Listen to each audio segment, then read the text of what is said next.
For your entertainment and pleasure, here is Our Miss Brooks, starring Eve Arden.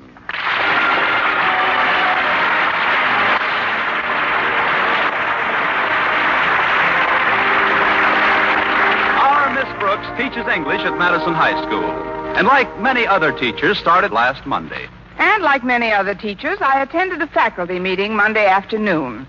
Here, our beloved principal, Osgood Conklin, gave me my semi-annual pat on the back. Then I picked myself up and walked back across the room.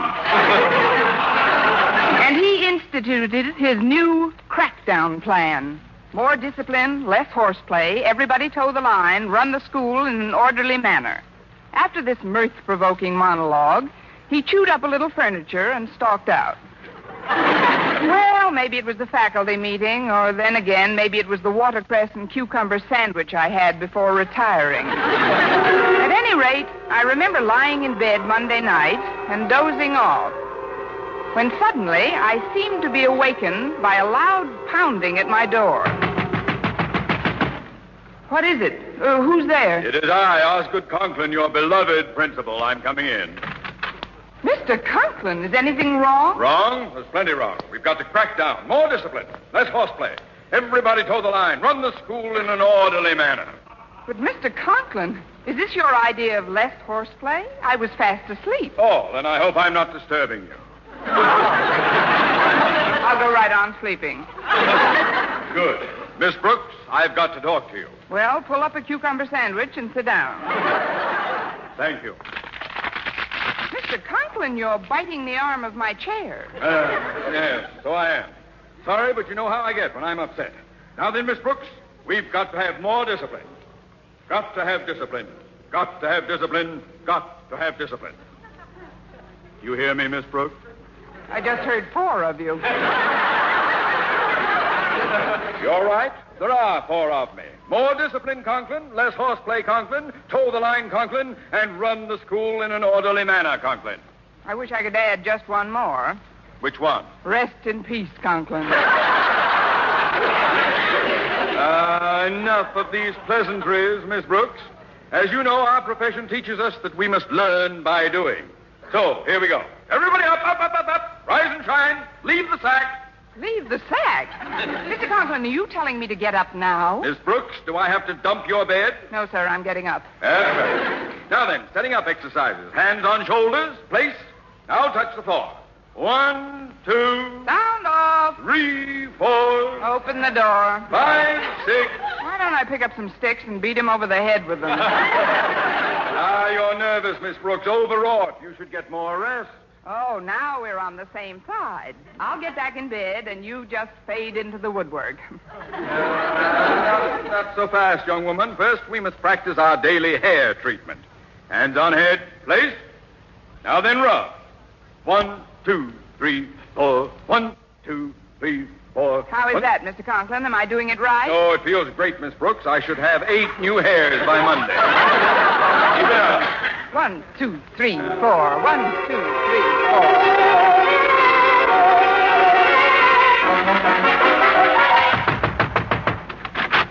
Time to get up, Connie. 1, 2, 3, 4. 1, 2, 3, 4. Connie. 1. Why are you massaging that pillow? It's got to have 8 new hairs by morning.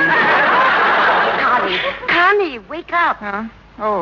Oh, has he gone? Has who gone? Oh, well, just forget about it, Mrs. Davis. It isn't important. On the contrary, I think it's intriguing. Has who gone? Please, Mrs. Davis, it was just one of my nightmares. Oh, was it a bad one, dear? It was in Technicolor and starred Osgood Conklin. I spent half the night rehearsing how to get up in the morning. That's why I was so nervous when you woke me. Oh, I know how dreams can affect you, dear, but you must put them out of your mind when you wake up. Why, I had some bad dreams last night myself. You did? Yes, I was in a jungle somewhere surrounded by lions and tigers. But if my cat Minerva walked in now, I wouldn't jump up on the chandelier. I mean, you must have better control of your nerves than I have. See if we need any new bulbs up there, Mrs. Davis.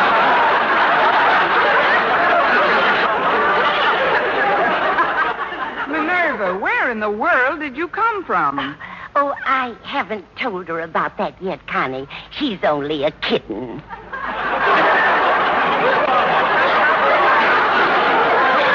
Well, you'd better have a little talk with her. She's been running around with a pretty old crowd. Oh, please, Connie, don't talk that way in front of her. Minerva's very high-strung. Yes, I know. Lately, that cat's been as jumpy as a person. Now, we'll forget about nerves and bad dreams and hurry in for a nice breakfast. I've got a brand new secret recipe for you. A secret recipe, Mrs. Davis? Yes. If I tell you how I'm making your egg this morning, will you keep it under your hat? Well, it may get my hairdo a little icky, but I'll try. I'm making you a delicious watercress and cucumber omelet. Oh, no. That's what started my nightmare. Besides, I haven't time to eat breakfast now, Mrs. Davis. Walter Denton's picking me up any minute. How come Walter's calling for you today? Your car isn't in the repair shop again, is it? No, but I decided not to drive for a while after picking up a couple of hitchhikers last Saturday. But, Connie, why should that discourage you from driving? I picked him up on my bumper.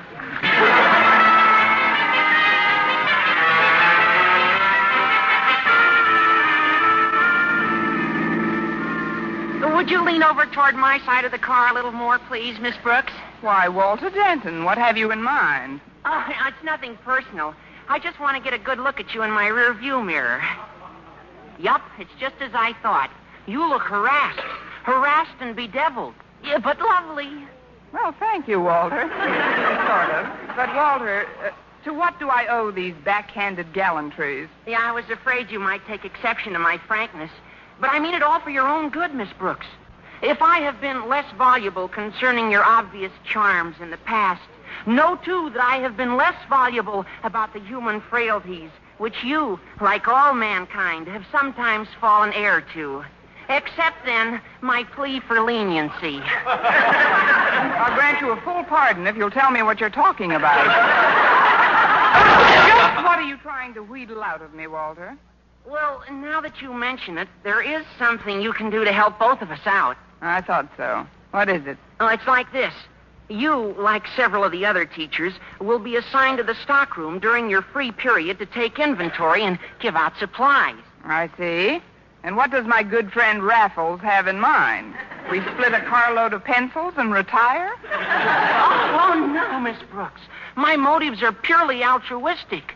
I merely want to assist an already overburdened teacher whose heart and spirit are big and willing, but whose mind and body may not long stand the strain put upon it by the forthcoming scholastic hassle. Now come clean. What's your cut in the projected Madison High School stockroom swindle? Cut? Oh, Miss Brooks, I'm surprised at you. Surprised and chagrined. Oh, when I think of your sense of integrity, your honesty... Please, Walter, if you polish this apple anymore, it'll be too slippery to pick up. Now, come to the point, Walter. Well, whoever helps out in the stockroom gets first choice of the textbooks, right? Right. And you want to help me so you can get yourself the brand new books, nice and clean, right? Wrong. I want the old ones with the answers already penciled in. Now, why did I let that slip out? Oh, but you can see it my way, can't you? Sometimes in the impenetrable forest of education, the path is easier seen if someone has cleared the underbrush. Yes, but you're asking for a free ride on the bulldozer. Don't you think it would be better if you relied on your own work, Walter? After all, with an old book, you could be copying somebody else's mistakes. Anybody's mistakes are better than mine. Well, if you put it that way, Walter. Gee, thanks, Miss Brooks. Well, here we are. Thanks for the lift, Walter. I'll run along in now. Oops. Ooh. Gosh, Miss Brooks, didn't you see that mud puddle? Of course I did. I just thought it might be fun to go wading. Can I help you scrape off the mud? Well, I haven't time now. If I can just sneak by Mr. Conklin's office, I'll clean up when I get to my room. But suppose you can't sneak by his office. That, Walter, I refuse to contemplate. Believe me, if Mr. Conklin sees me tripping through the hall on these 2 lumps of mud, my name will be Shoes.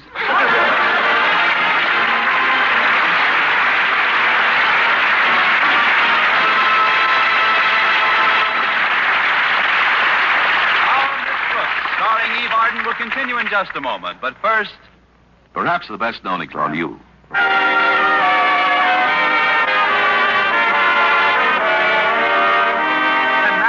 While our Miss Brooks is quietly sloshing down the corridor in her muddy pumps, let's look in on Mr. Conklin, Madison's beloved principal, and adjust our wavelength to his stream of consciousness.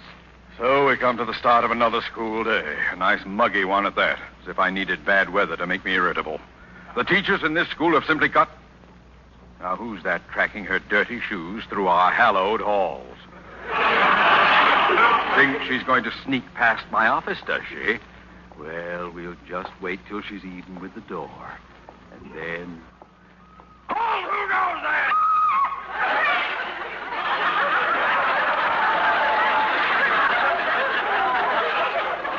You, Mr. Conklin. How are things in the principal's office? Fine, thank you. How are things in the Everglades?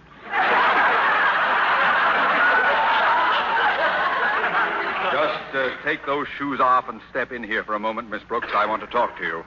Yes, sir. Do you, by any chance, remember what I told the faculty at the meeting yesterday? Oh, certainly, Mr. Conklin. I've been going over it in my mind all night, remember? Remember? Of course, I remember what was discussed at the meeting. The question is, do you? Oh, indeed I do, Mr. Conklin, every word. We've got to have more horseplay and less discipline.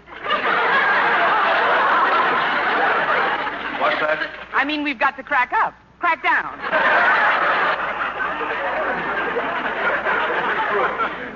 I won't have a repetition of last term's lack of discipline. There's only one way to run a school, and that's in an orderly manner. Exactly. Naturally, I need the cooperation of my staff. Hence, everybody's got to toe the line. Yes. There's no reason why things shouldn't go off like clockwork. 1, 2... Sound off! Oh, I'm sorry, Mr. Conklin. It's just that I spent a rather restless night. In fact, we both did. I'm still a bit upset. Well, there's nothing like concentrating on one's work to settle one's nerves. When is your first free period? Right after lunch. I figured I'd get a good rest then. I think not, Miss Brooks. I penciled you in for the stockroom at that time. Oh. Well, they have a lot of erasers in there. Maybe we could rub me out. No, I guess not. We're extremely short of supplies, Miss Brooks, so I want you to check every requisition very carefully before handing them out. And if for any reason you have to leave the stockroom, you know what to do? Raise my hand? You lock the door. Is that clear? Yes, Mr. Conklin, I locked the door. Well, I'll be running along now. One moment, Miss Brooks. Haven't you forgotten something? Oh, yes. Rub 2, 3, 4. Rub. Miss Brooks, get your fingers out of my head.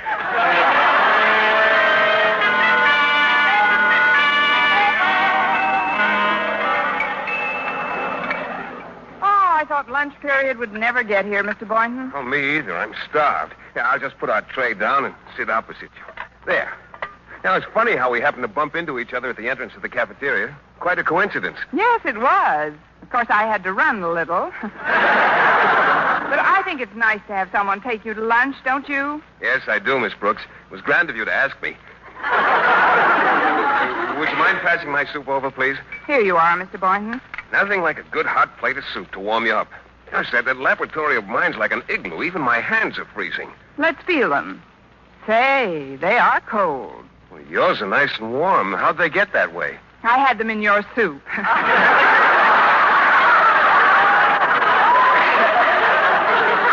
You know, it's a shame we don't have a better heating system in this school, especially in the biology lab with all those little mice and rabbits and students. You're right, Miss Brooks. I was talking to Mr. Jensen, the janitor, about it, and he's promised to speak to Mr. Conklin and get him to inspect the system himself. You see, I have a lot of electrical appliances in the lab now, but none of them give off much heat. I've got to have another outlet if I'm to attach any other... Excuse me, Mr. Boynton. Hi, Miss Brooks. Hello, Walter. Now, we'd better be getting down to the stockroom. I don't want you to get nervous when the requisitions start pouring in. Or the books with the answers in them start pouring out, Well, all right, Walter, we might as well get going. Will you excuse me, Mr. Boynton? Oh, sure, Miss Brooks. And even though you asked me to lunch, I don't want you to worry about the check. Oh, well, that's very nice of you. I'll pay my own, Miss Brooks. You just take care of yours.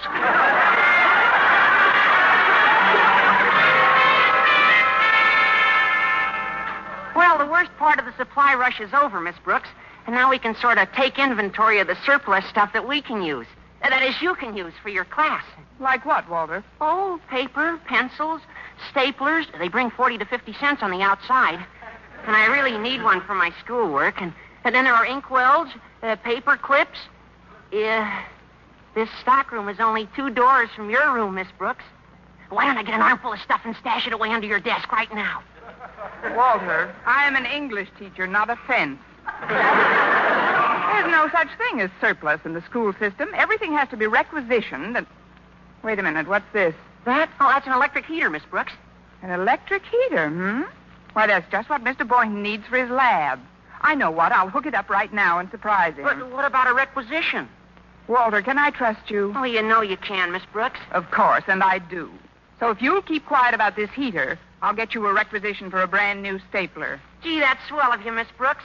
Now I can take this one out of the lining of my jacket.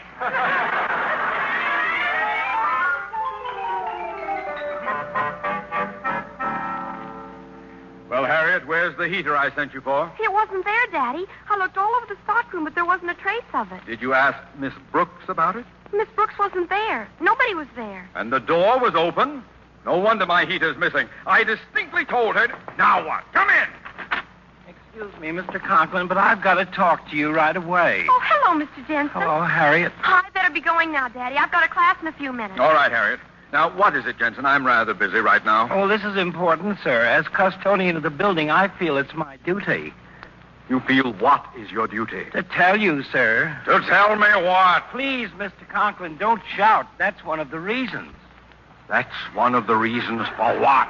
For your high blood pressure. Now, when I was your age... Never mind that now. What do you want to see me about?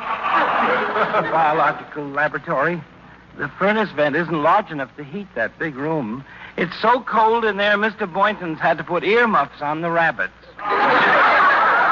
We've got to build another outlet. Outlets cost money, Jensen. We'll requisition another heater. Meanwhile, I've got to find the when one you that got to put earmuffs on rabbits, brother, you're in trouble. Besides, if an electric heater is hooked onto the present wiring setup, it can cause a short. Well, tell me about it another time. And even worse than a short, Mr. Conklin, it might start a fire. I don't like to censure you, Mr. Jensen, but you are an alarmist. Yes, sir. Now I'm going down to that stockroom and wait in back of it for Miss Brooks to return. I'll teach her to leave doors open.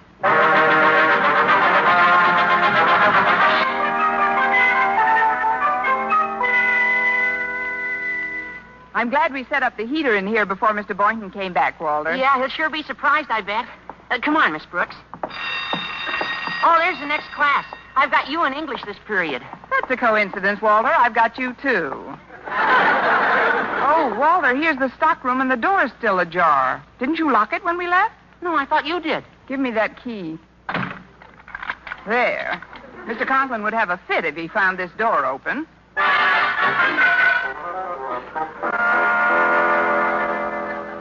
All right, class. Your next question is as follows.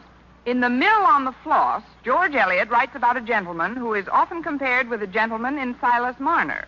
Who is that gentleman? Are you talking about a fictional gentleman or George Eliot himself? Himself?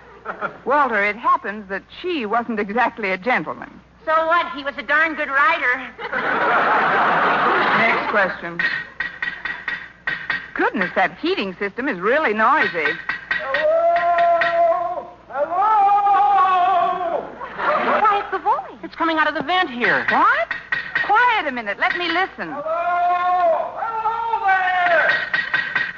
Can you hear me? Sure. What time's the break set for?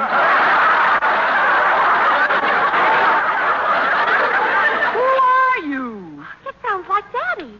Daddy, can you hear us? Yes! Get me out of here! He must be stuck in the furnace.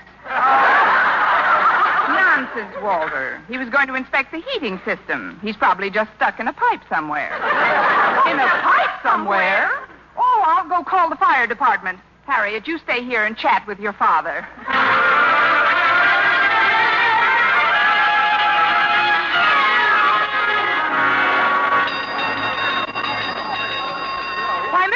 Susan, what made you ring the gong for a fire drill? Well, I heard you calling the fire department, and I thought... Oh, but that's not for a fire. Mr. Conklin's stuck in a pipe somewhere, and I just called the department to get him out. Well, most of the kids are out in the street by now. I better go keep them in line. A little extra preparedness won't hurt any.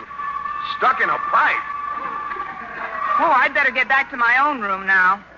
Uh-oh, here come the firemen. Well, here we are. Where's the fire? Right this way, Chief. Here, come on, men. There isn't any fire, really. You see, it's just that somebody's caught in a pipe. Caught in a pipe? For this, I left a hand with 100 aces and a double pinochle in it? Oh, please do something. My daddy's stuck somewhere. You've got to get him out. Well, where is he? Well, he was coming in over this bend here very clearly. All right, let's get at this thing with our picks, man. Oh, my, Walter, there's enough confusion around here as it is. Okay. Go tell Mr. Boynton to send all the children home immediately. Okay, Miss Brooks. Keep going, men. We've got to get him out of that pipe. I wonder where most of them are. Oh, what's that? That seems to be coming from the stockroom. Hey, it is in here. Well, let's see now. Did Miss Brooks give me back the key? Oh, yeah. Here it is. Walter Denton, can I lay this crime at your door? No, sir. 2 doors down. I'll see you later. I got orders to go home with the others. Well, we'll find out about this. What's going on here, Miss Brooks? How could... Who is... When did these... What is... Please, I'll explain it all later. Right now, we've got to get Mr. Conklin out of this pipe. Mr. Conklin! Oh, Daddy, thank goodness you're safe. Hello, Harriet. Stop that banging! What do you mean, stop? The principal's got himself stuck and we got to get the knucklehead out. For your information, I'm the knucklehead who's stuck. I'm the principal of this school. Mr. Conklin, how did you get out of the pipe? I was never in the pipe. But we heard you. You yelled, "Get me out of here." Yeah, what's the idea of yelling, "Get me out of here," if you're not stuck in here?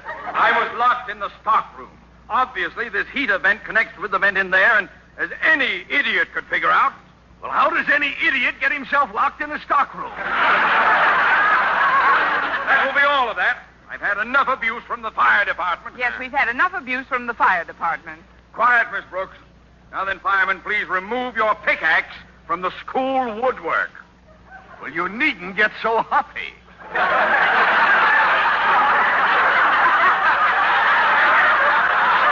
After all, it only makes a little hole. Here, I'll take it out.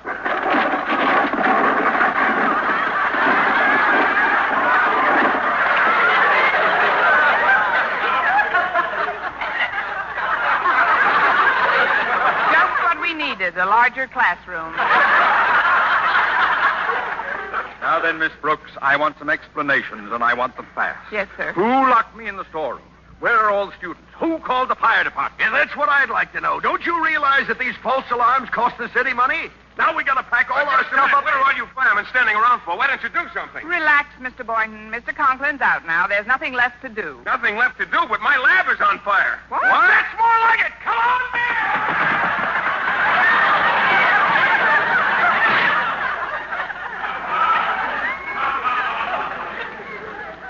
Well, Miss Brooks, that leaves just you and me.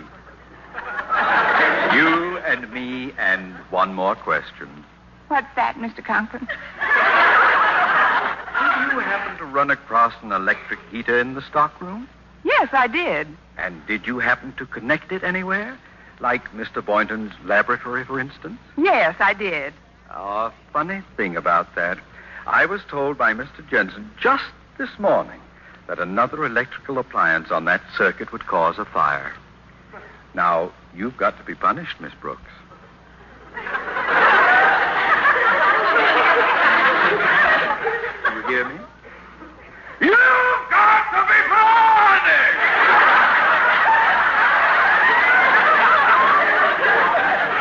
Where are you going, Miss Brooks? To take a cold shower. This is the longest nightmare I've ever had.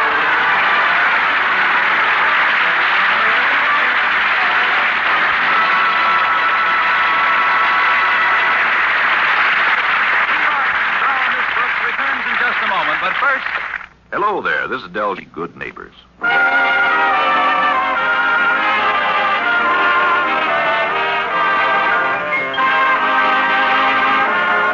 And now, once again, here is our Miss Brooks. Well, it wasn't much of a fire, and as soon as they put it out, one of the firemen got a hook and ladder, climbed up, and brought Mr. Conklin's blood pressure down. When he was slightly more rational, he called me into his office again. Miss Brooks, since Mr. Boynton failed to remind me about the electric hazard in the biology laboratory, I have decided that he is almost as guilty as you are. Oh, but Mr. Conklin, he... Silence. You, Miss Brooks, will stay after school and help Mr. Boynton clean up the debris those firemen left behind. I don't care if it keeps you both here all evening. Mr. Conklin, is that my punishment for starting the fire? Exactly. Got a match?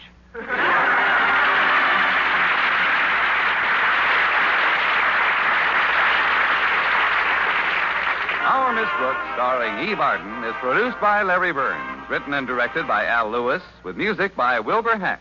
Mr. Conklin was played by Gale Gordon.